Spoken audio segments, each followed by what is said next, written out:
السلام علیکم 79 نیوز کے ساتھ میں ہوں صبا کامران۔ خبر شامل کرتے ہیں۔ کراچی سے انجمن تاجران قائد آباد آفس میں ایس ایچ او شاہ لطیف کی عہدیداران سے ملاقات۔ تاجر مسائل پر تفصیلی بات چیت۔ تاجران کے ساتھ مل کر کرائم کا جڑ سے خاتمہ کریں گے۔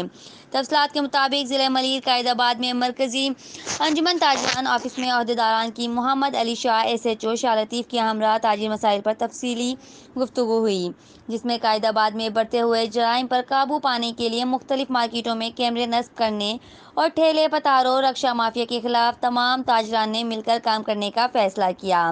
اس موقع پر انجمن تاجران کے صدر شوکت ربانی کا کہنا تھا کہ S S P traffic Tahir نورانی کے دور میں قائد آباد کو صاف ستھرا کر کے ٹھیلے مافیاز اور بسوں کے اڈوں کا خاتمہ کر کے مثال قائم کی گئی تھی، جس سے قائد آباد کے رہائشی عوام اور تاجران نے S S P traffic Tahir نورانی نے اس اقدام کو سراہتے ہوئے خراج تحسین بھی پیش کیا تھا۔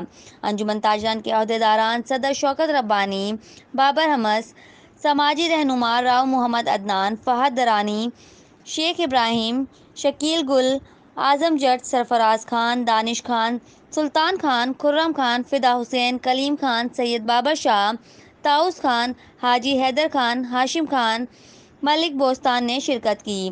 رپورٹ کر رہے ہیں راؤ شکیل 79 نیوز کراچی۔